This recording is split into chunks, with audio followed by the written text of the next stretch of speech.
Louvado seja o nosso Senhor Jesus Cristo.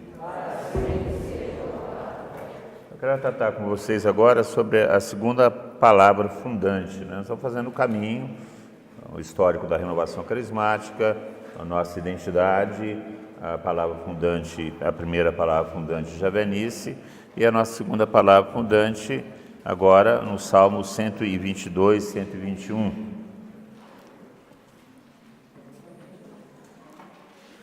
Eu ia tomar com vocês isso. Talvez esse seja o grande desafio nosso, né? Que é a questão da comunidade.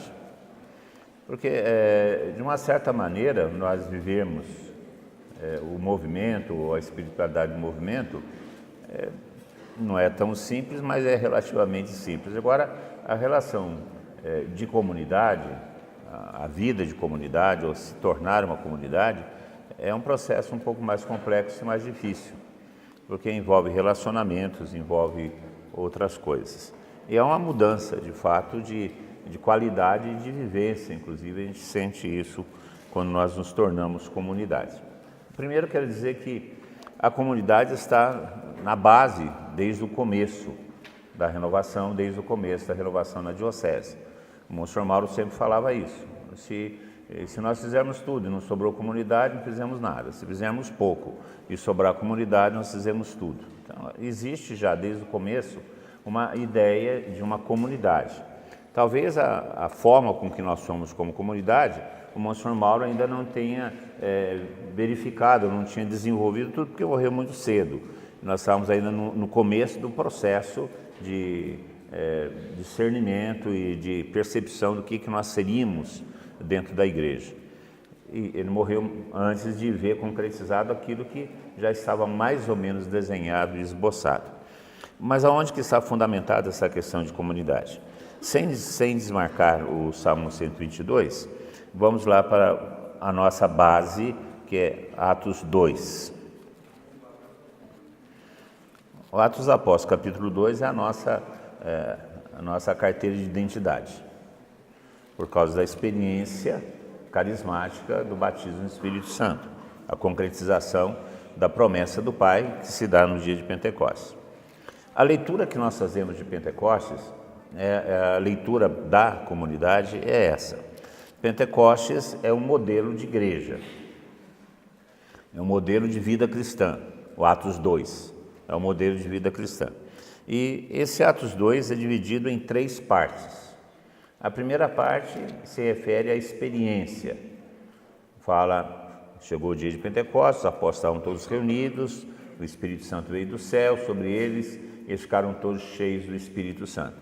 Então existe uma experiência do Espírito, nós já refletimos sobre isso. Essa é a nossa identidade, o sentido de nossa vida.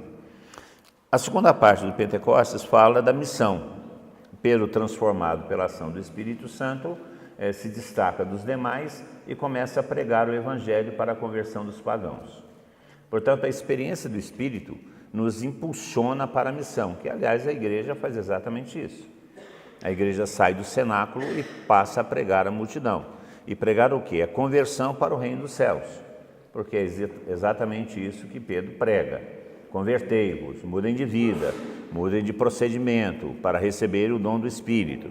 Portanto, existe aqui a missão, e nós já refletimos também sobre a missão, que é o nosso combate espiritual. Nossa missão de evangelizar se dá nessa dimensão de estabelecer o reino de Deus no lugar onde Deus ainda não é o Senhor, que é toda a dinâmica do processo da comunidade javenice.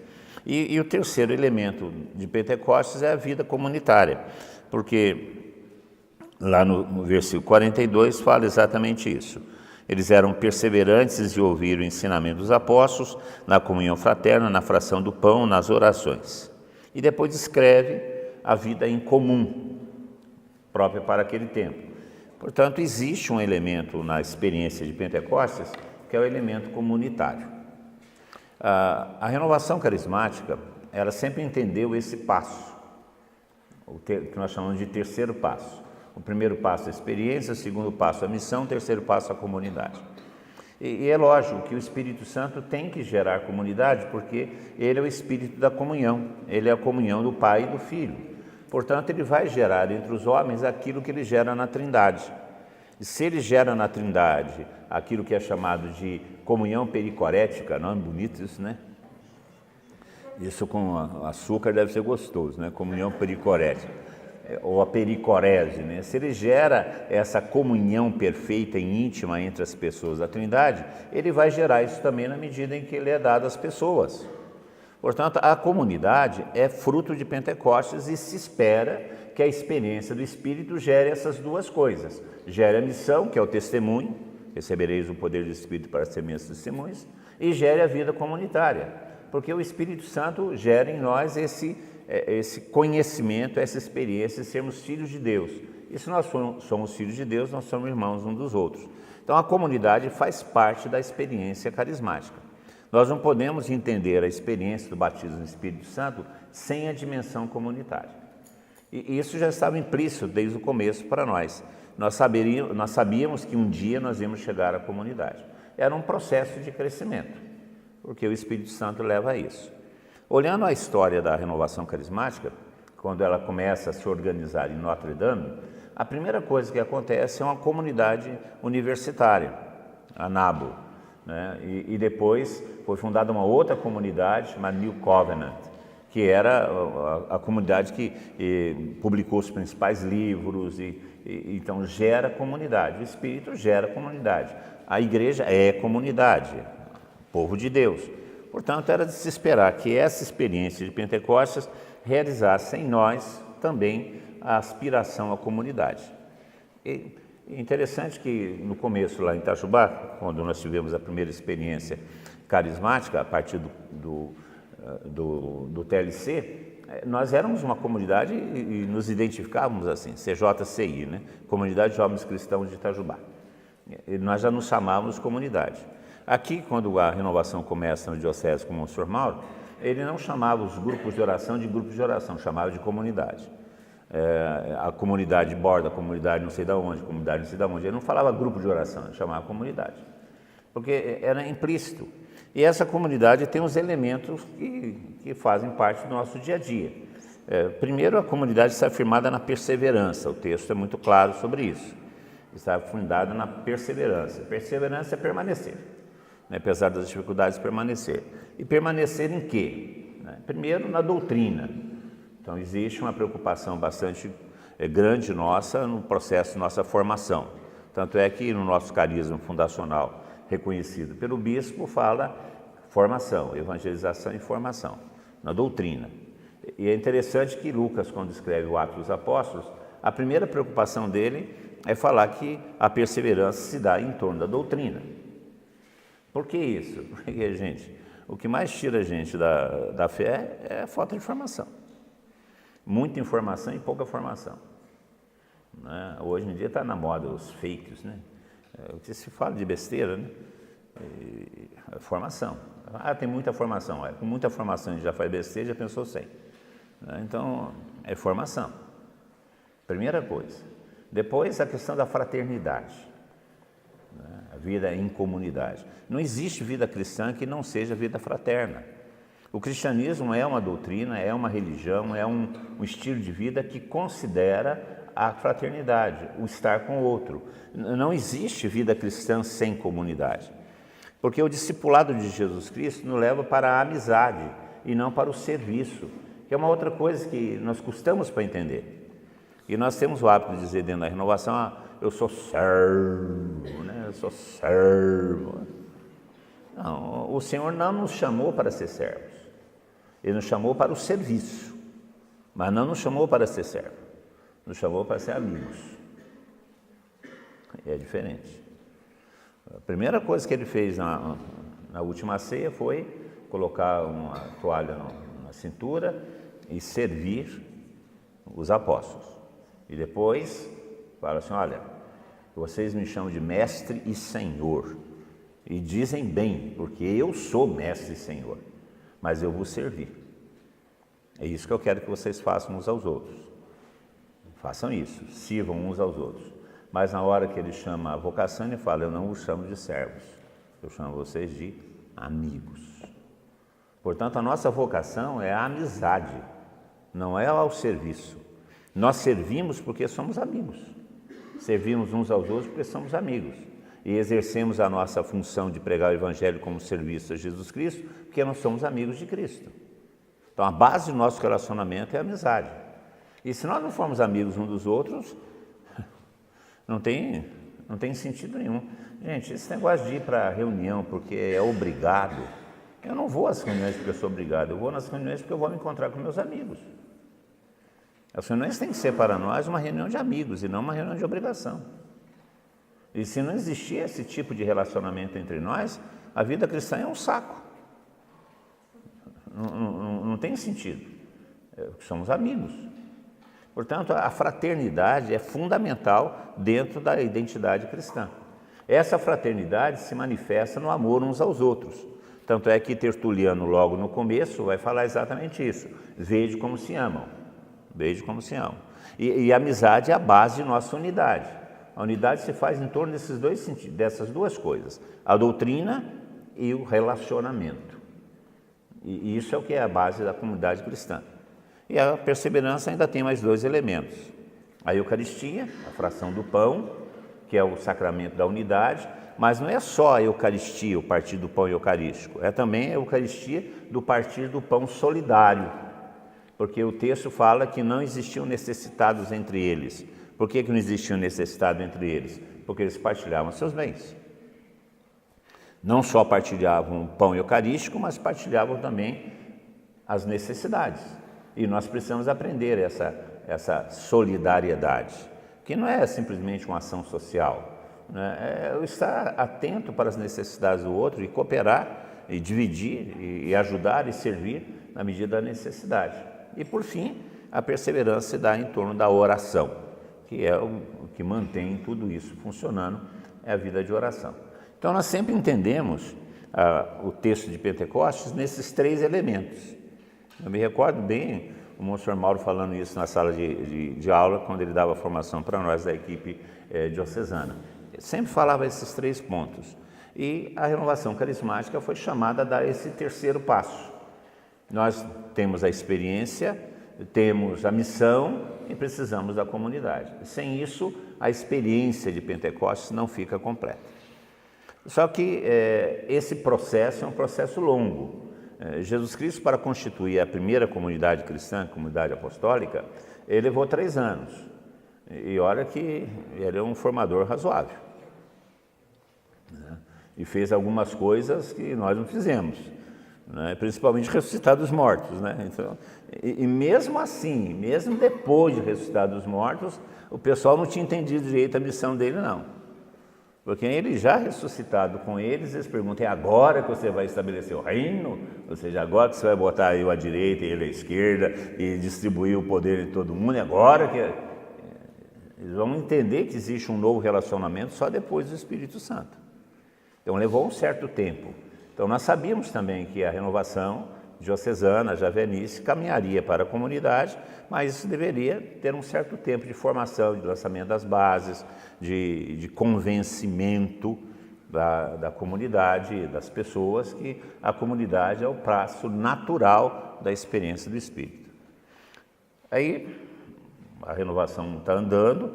Em 1988, Monsenhor Mauro era o coordenador, era o diretor espiritual do Conselho Nacional e coordenador dos congressos que aconteciam em Aparecida. E aí convidou a Javenice, me convidou para assumir a coordenação dos congressos e eu acabei assumindo a coordenação da Comissão Nacional. E nesse inteirinho, a morte do Monsenhor Mauro, aparece um projeto dentro da Renovação Carismática, chamado Ofensiva Nacional. Quem lançou a ofensiva foi Dom João Bergese, que era o nosso bispo, ele que assina o projeto. E o projeto da renovação naquela época era levar os grupos de oração ao terceiro passo, a constituição de comunidades de renovação. Era a ideia. E isso já estava dentro da igreja, porque a igreja já tinha falado em Puebla, em Medellín, a necessidade de organizar as comunidades eclesiais de base. Porque a igreja, a experiência da igreja é necessariamente uma experiência comunitária. Então já estava dentro do projeto do Concílio Vaticano II, a eclesiologia de comúnio, ou a eclesiologia de comunidade, já estava presente dentro do concílio. Então nós caminhávamos para lá, dentro da renovação diocesana e também dentro da renovação nacional, nós caminhávamos para a comunidade. Mas aconteceu alguns desvios no meio do caminho, a coisa se atrasou e não foi para frente em toda a renovação, mas permaneceu como ideal dentro da Javenice por causa do nosso histórico desde o começo, e o Monsenhor entendia exatamente esse caminho de comunidade. Mas isso para situar aonde está a comunidade Javenice. Está dentro de um projeto, dentro de uma experiência pentecostal, dentro da experiência completa de Pentecostes, é uma aspiração da igreja, está no começo de nosso sonho e era um caminho natural para isso. Atrasou um pouco por causa de algumas circunstâncias históricas, de dificuldade, e mesmo a morte do Monsenhor Mauro nos atrasou um pouco, porque aí nós tínhamos que, com a morte do Monsenhor Mauro, nós tivemos que vencer novamente a resistência. Vocês não têm ideia disso. Vocês pegaram moleza. Mas a morte do Monsenhor Mauro causou um baque.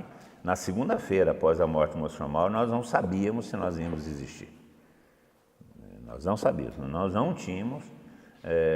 Dom João Bergese, numa reunião, deu tapa em cima da mesa. A Fátima é traumatizada com isso até hoje. E não é difícil ficar traumatizado com as coisas, né? Não é? A Fátima é toda patona, né? Não é? Dengosa, né? Cheia, né? A Fátima é uma grande amiga. A Fátima está com a gente há muitos anos, né? Numa época ela abriu mão, ficou 2 anos de licença não remunerada só para ficar por conta da comunidade. Então é uma pessoa muito querida. E o Dom João Bergese, logo depois da morte do Monsenhor, nos convocou e falou: eu quero que a renovação se enquadre nesses parâmetros. E a Fátima falou para o Dom João: mas Dom João, nós não somos assim. Ele bateu em cima da mesa: ou é assim ou eu fecho a renovação. Assim. Ela, para chorar, ela também não demora muito, né? Se olha feio para ela já, né? Ela começou a chorar. Eu falei: não, Dom João, vai ser do jeito que o senhor quer. Vai ser do jeito que o senhor quer. Afrontar um bispo, né? Então, a situação foi muito tensa, né? Porque nós tínhamos perdido o sujeito que era bispo da diocese, e que era o avalista de tudo aquilo que nós estávamos fazendo e para onde nós estávamos caminhando. Então, isso atrapalhou um pouco, em 91, e aí as coisas embaçaram um pouco dentro da renovação. Eu fui para a Nacional, comecei a coordenar a renovação nacional na Ofensiva Nacional, e aí houve por causa dessa dificuldade de relacionamento, houve uma certa instabilidade dentro da renovação diocesana. Nós chegamos a perder nossas lideranças, e foi uma época que as comunidades se desorganizaram, nós perdemos muitos líderes, mas muitos líderes. A reunião de liderança nossa, que hoje reúne 300 líderes, a nossa reunião chegou a 30, 27, 30 líderes. Houve uma desarticulação muito grande na renovação por conta exatamente o vácuo, né? E nós fomos assumindo gradativamente a liderança e retomando o crescimento. E isso atrasou o projeto de comunidade, que era para ser implementado já aí no 1985, 86, já era para ser implementado.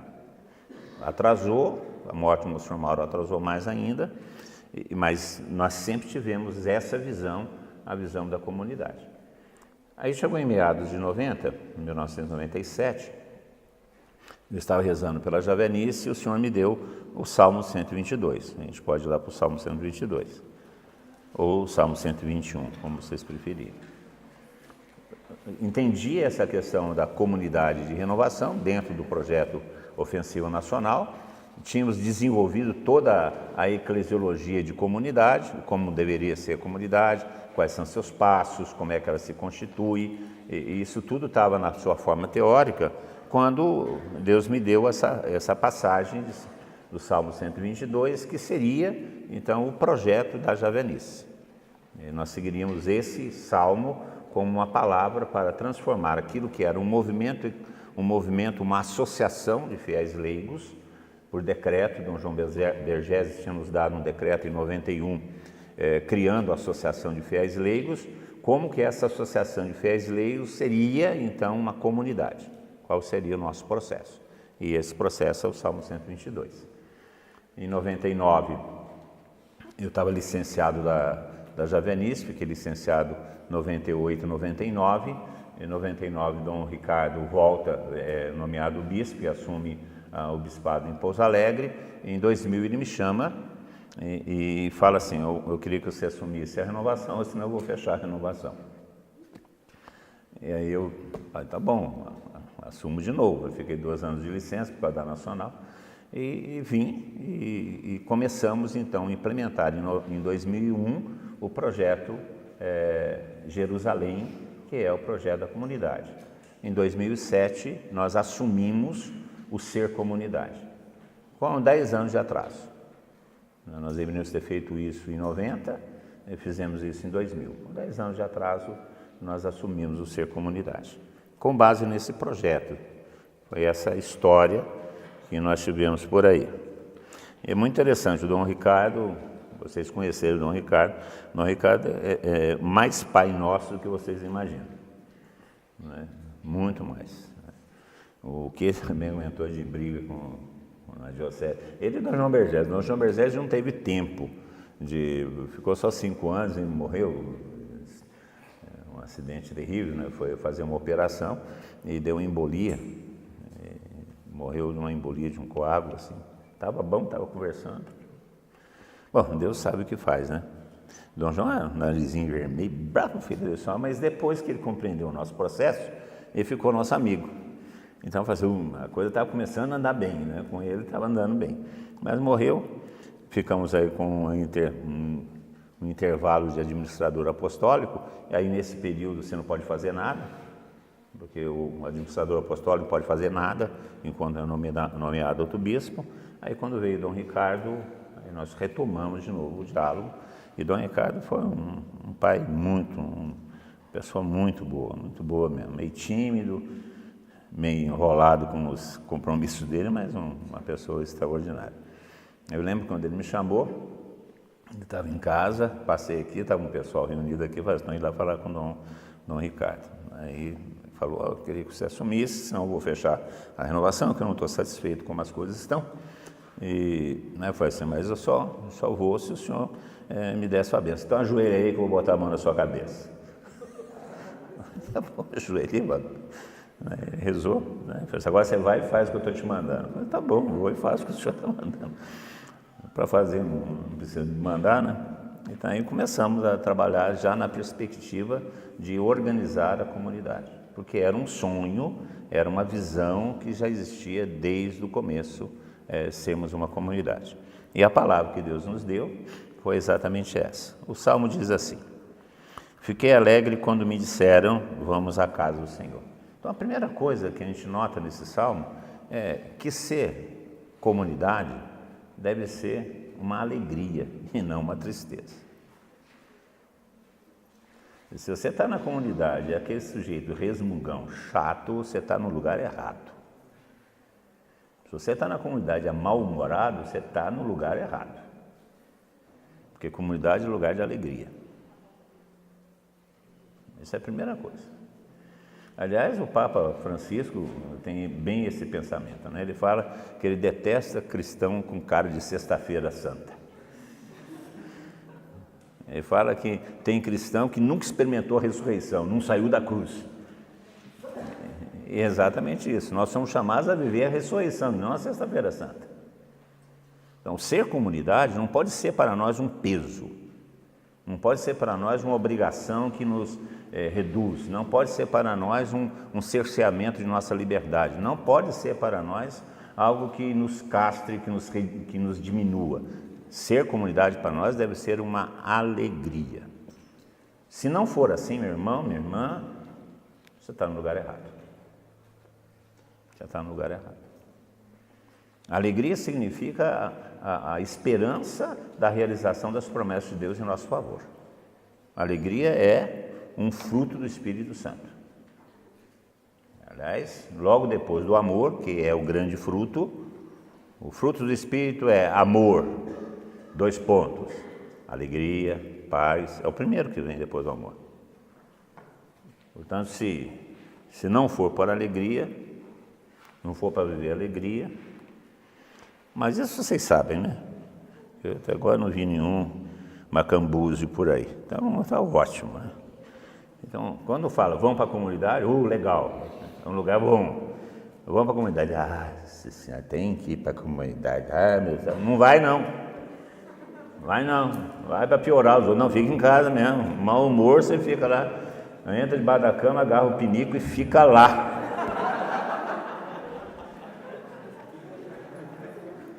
Não é? Pelo amor de Deus, né? Quando me disseram, vamos à casa do Senhor. E agora detém nossos passos às tuas portas, Jerusalém. Então o Senhor nos falava que nós estamos às portas, estamos chegando na comunidade.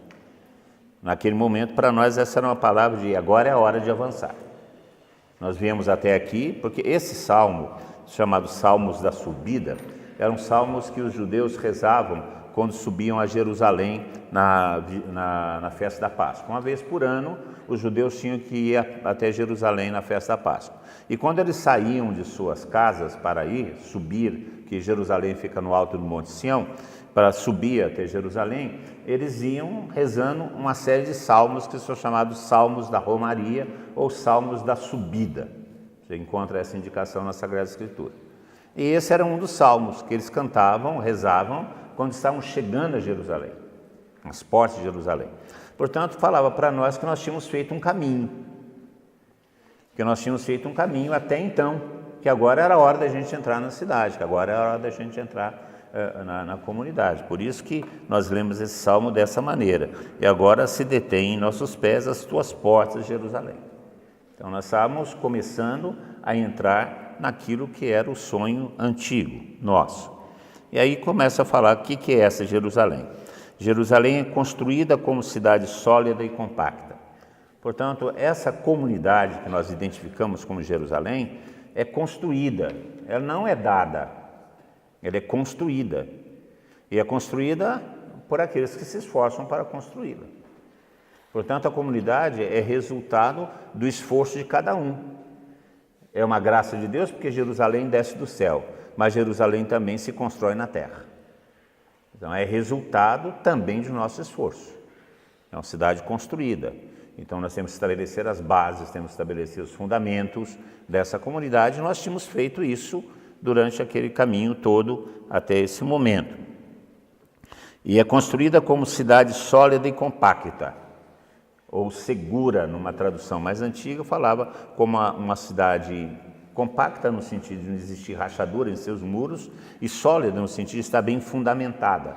Então, o que era a nossa fundamentação? Nossa fundamentação é a nossa formação, nossa identidade, aquilo que nós somos. E compacta é porque nós procuramos viver essa unidade. Então, são 2 elementos fundamentais da construção da comunidade. A base, que é a nossa formação, a nossa identidade, e a unidade. Então, são 3 coisas que compõem a base de nossa comunidade.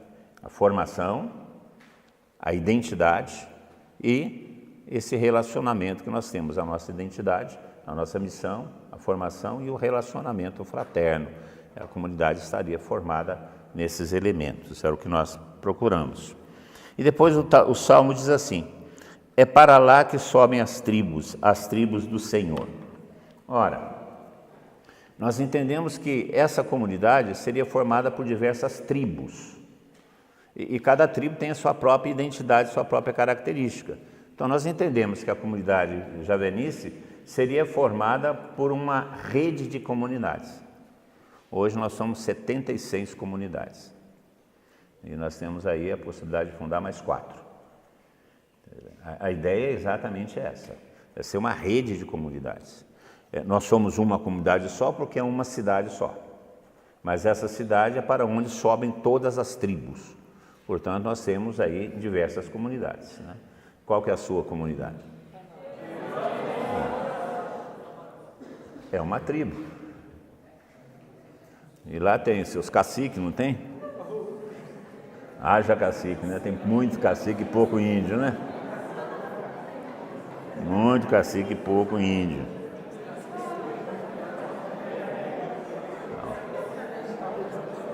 Mas é assim mesmo, né? Que é uma rede de comunidades que se organiza dentro da diocese, cada uma com a sua autonomia, cada uma com o seu próprio processo, cada uma com a resposta tem que dar o seu lugar, porque a comunidade Teotocos de Itajubá, ela tem que dar uma resposta à realidade de Itajubá. A comunidade Santa Maria de Camanducaia tem que dar uma resposta à realidade de Camanducaia. A comunidade magnífica de Bom Repouso tem que dar uma resposta à realidade de Bom Repouso. A partir de nossa identidade, de nossa missão comum e a partir da unidade que se forma por nossa estrutura.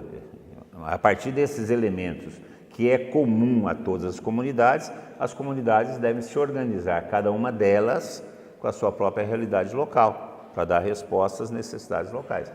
Isso sempre foi a visão da coisa. Porque a igreja é assim. A igreja é assim. A igreja é uma rede de comunidades. Eu fiquei muito contente quando a CNBB publicou o documento 100. Nós estávamos organizados como uma rede de comunidade, quando a CNBB publicou o documento 100 falando que a igreja deve ser uma rede de comunidades, que a paróquia deve ser a comunidade das comunidades. Você copiou da gente. Porque isso nós já estava no nosso projeto. Porque a igreja é assim.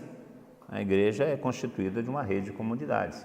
Se nós observarmos o Atos dos Apóstolos, São Paulo fundava diversas igrejas e essas igrejas mantinham a comunhão a partir da identidade, da missão, e isso que era comum, e é o que nós fazemos. Então, para nós, esse salmo trazia perfeitamente isso. É para lá que sobe as tribos do Senhor, segundo a lei de Israel, para louvar o nome do Senhor. Mas aqui o salmo começa a falar, oi Fá, acabei de falar mal de você, viu Fá?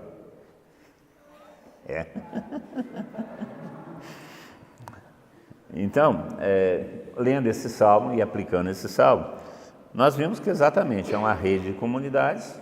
Essa rede de comunidades constitui a base da comunidade de Avenice, e aí alguns elementos. Essa comunidade tem que haver um centro, tem que ter um lugar onde todos se encontram. Esse lugar é Jerusalém. E aí nós começamos a entender que aqui a Casa de Formação Monsenhor Mauro Tomazini é a nossa Jerusalém. Não é só a comunidade Javenice Jerusalém, mas especificamente a casa de formação, a casa de oração, é o lugar onde nós nos reunimos. E isso é verdade, né? E por conta disso, a gente vê o que o Senhor faz. A sala de palestra, que era lá em cima, era a nossa sala de reunião. Reunia 37, 47 pessoas, 50 pessoas. Quando começamos a reunir 60, já estava com dificuldade.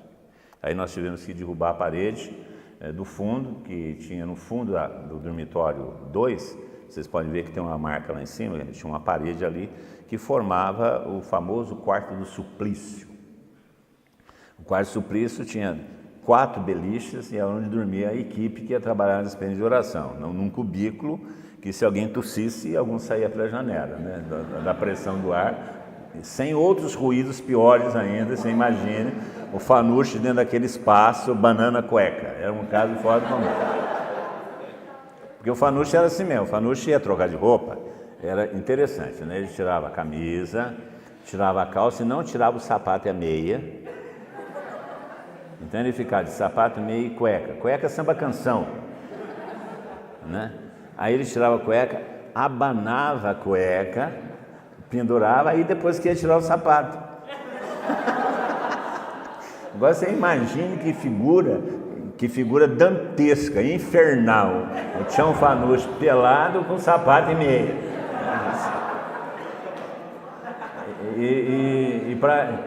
E para vestir a roupa era o contrário, ele botava a meia, o sapato, depois que botava a cueca, camisa e calça. Era um caso. Agora você imagina isso naquele quartinho. Então, era terrível, né? Isso era penitência, santificação. Aí não cabia mais lá. Então, quando nós começamos a falar que aqui era o centro das comunidades, e as comunidades começaram a vir para cá para receber formação, identidade, reafirmar a sua missão, nós fomos obrigados a tirar a parede do fundo. Aí não cabia. Aí nós criamos aqui esse espaço em cima, que hoje é a Sala Sebastião Fanucci, que não era uma sala, era um galpão, que cabia, nossa senhora, 200 pessoas. Ai, um Deus da cuta, né? Muito grande. Porque tínhamos que ter um espaço maior para fazer a reunião dos líderes das comunidades, que aí já não eram mais 42 cidades, nós já estávamos crescendo. Primeiro eram 27 comunidades, depois 32, depois já não eram mais isso, as coisas começaram a crescer. Eu lembro quando nós fizemos o primeiro encontro naquele salão Fanucci, que era aberto lateralmente, foi um rebanhão de cura e libertação. E choveu, mas choveu que podia chover. E vieram 1000 pessoas para aquele salãozinho lá em cima. Então não cabia, né? Não cabia no salão. Aí o pessoal ficou na chuva mesmo, no guarda-chuva. Aí começaram a espalhar pela casa, entrar dentro da capela, foram para o refeitório, foram se espalhando por aí, né? E o Adriano espalhando caixa de som para tudo quanto é lado para a pregação chegar.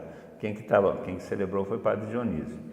E eu fiquei muito bravo, né? Eu sempre, puxa vida, primeiro grande evento que nós fizemos, logo em 2002, 2003, primeiro grande evento que nós fizemos, não 2002 não, era 2008, 2009, primeiro grande evento que nós fizemos e desse jeito, eu nem me lembro a data direito. Aí eu fui lá para o sacrário e falei para o senhor, poxa vida, mas o senhor chover logo no dia que nós fizemos o primeiro nosso encontro. Aí o senhor falou assim para mim, por que vocês marcaram o dia que ia chover? O problema é seu, o problema é meu, não. Vocês que marcaram errado. Eu fiquei muito triste. Aí ele falou assim, não, mas vocês vão almoçar no seco e celebrar no sol.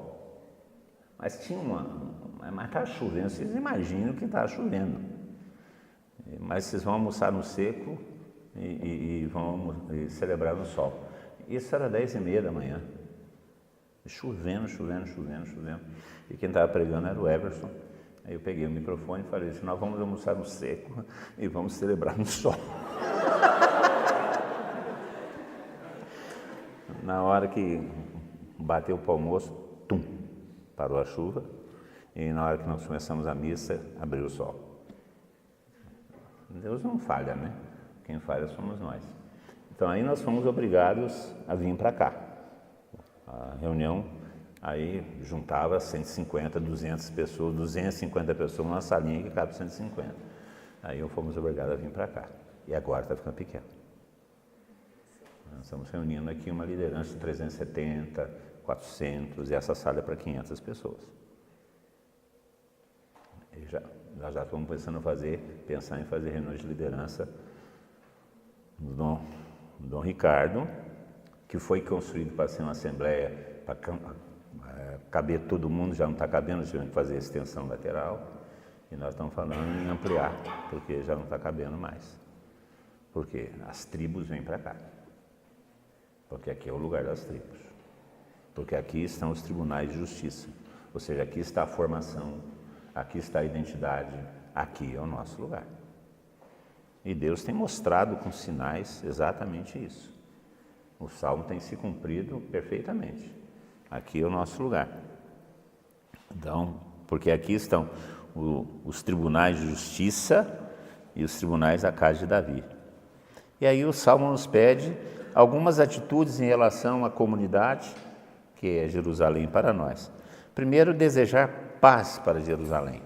Aqui é uma brincadeira do salmista, que é Davi, porque Jerusalém significa cidade da paz, Yerushalom, cidade da paz. Por que nós temos que desejar paz para a cidade da paz?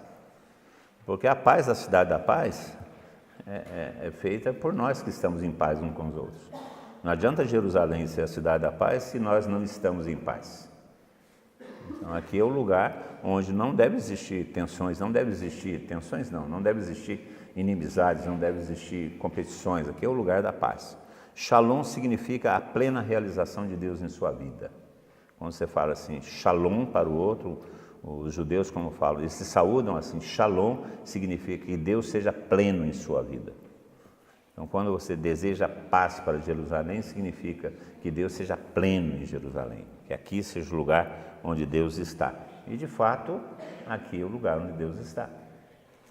Porque Dom Ricardo, quando veio pela primeira vez aqui, naquele salão, que por isso chama Dom Ricardo, primeira vez que ele veio aqui, ele olhou o salão nosso e falou assim, a mão de Deus paira sobre esse lugar. Eu vi a mão de Deus pairando sobre esse lugar. Isso é uma palavra de bispo, né? Porque aqui é o lugar, o nosso lugar. E Deus tem provado constantemente que aqui, de fato, é o lugar onde nós devemos estar e que nós devemos desejar paz para essa cidade e também viver em paz. Viver em paz uns com os outros. Por isso, nós temos que cuidar muito de nossa unidade, de nosso relacionamento. Porque há um grande desafio de viver essa diversidade sem perder a nossa autenticidade, nossa diversidade, mas viver uma unidade. Porque o Espírito Santo, ele produz a unidade na diversidade, ele não produz a unidade na uniformidade. Ele produz a unidade na diversidade. E isso é o grande desafio de toda a comunidade, viver em paz na diversidade. Nós não somos melhores ou piores que os outros. Nós somos mais bonitos, mas não somos piores nem melhores. Então nós temos que aprender a viver nessa paz entre nós. E o Salmo vai dizer sobre isso, né? Vive em paz os que te amam, haja paz em teus muros, segurança em teus palácios. Por amor aos meus irmãos, eu direi paz para ti. Por amor à casa do Senhor nosso Deus, eu desejo a felicidade.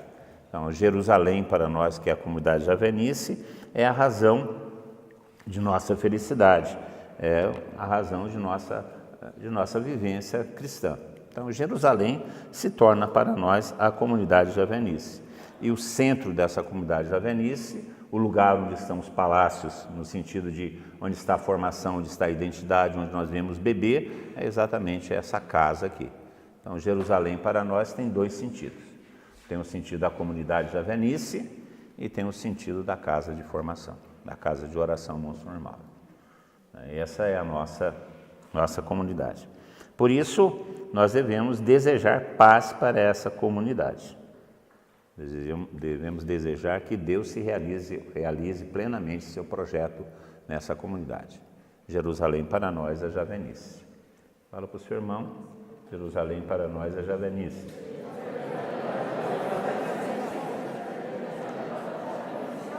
Porque é o resultado da experiência de Pentecostes. Essa comunidade javenice, ela foi reconhecida por decreto em 2012 por Dom Ricardo. Dom Ricardo, entendendo que havia necessidade de dar um suporte canônico, legal à comunidade, nos deu um decreto em 2012, reconhecendo a comunidade javenice como uma comunidade de direito diocesano. É uma associação de fiéis leigos que se organiza como uma comunidade. E aqui também existe a mão de Deus. Desde que começou esse projeto de comunidade com o Dom Ricardo, eu insistia com o Dom Ricardo para que ele nos desse um documento, um reconhecimento, um decreto, que falasse que nós somos uma comunidade. E foi insistindo com ele, aí vem uma profecia que falava de vacas magras e vacas gordas.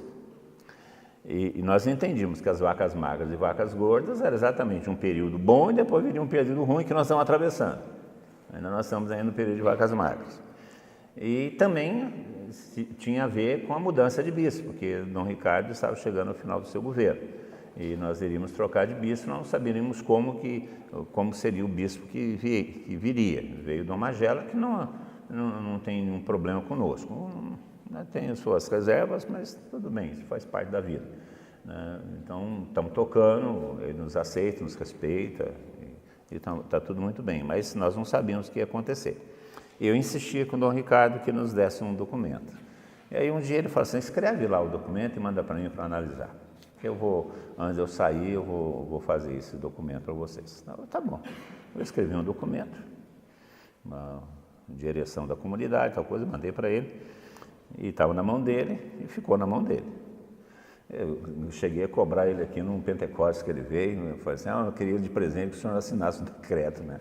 Ele até reclamou, você está me pressionando em público, né? Então, eu fazendo pressão.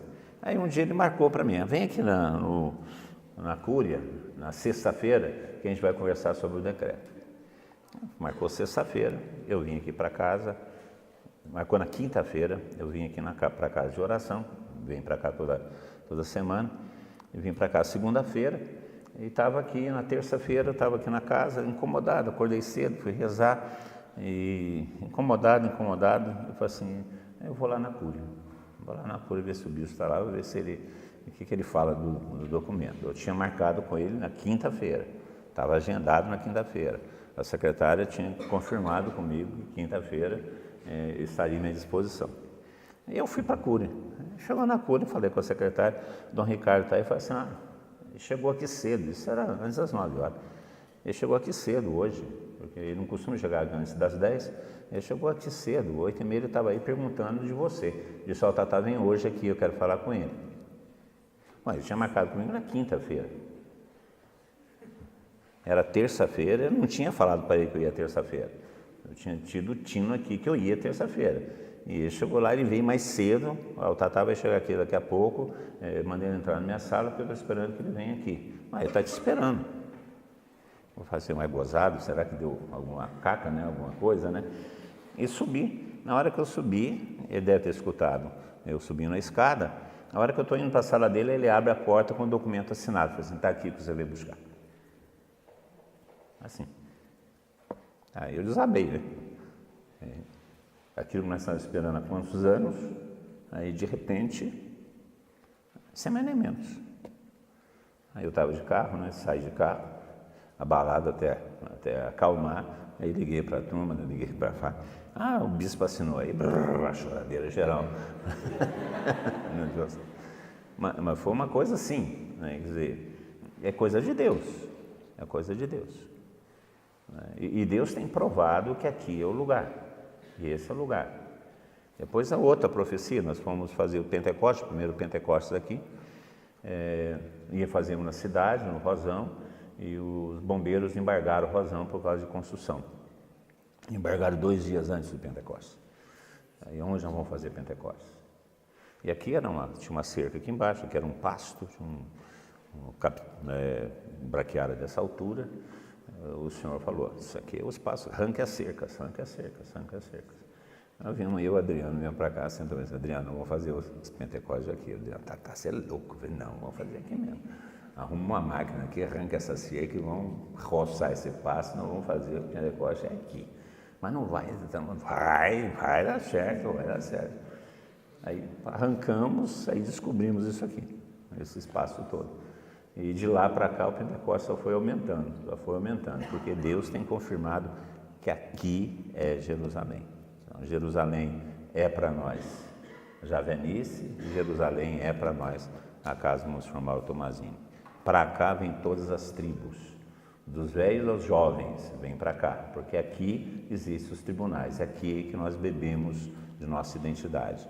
E ela é também, Jerusalém é também Javenice em cada uma das cidades. Porque cada uma das cidades tem a sua casa de formação, onde estão os tribunais, onde se bebe da doutrina e de nossa identidade. Essa é a segunda palavra para nós. Então nós temos 2 palavras, Javenice e Jerusalém. E essas 2 palavras são uma coisa só. Javenice é para nós Jerusalém. Fala aí para o seu irmão, Javenice é Jerusalém.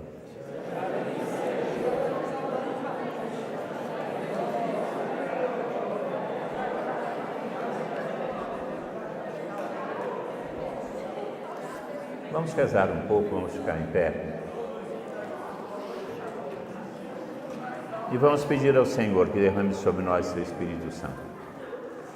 Fecha seus olhos um pouco.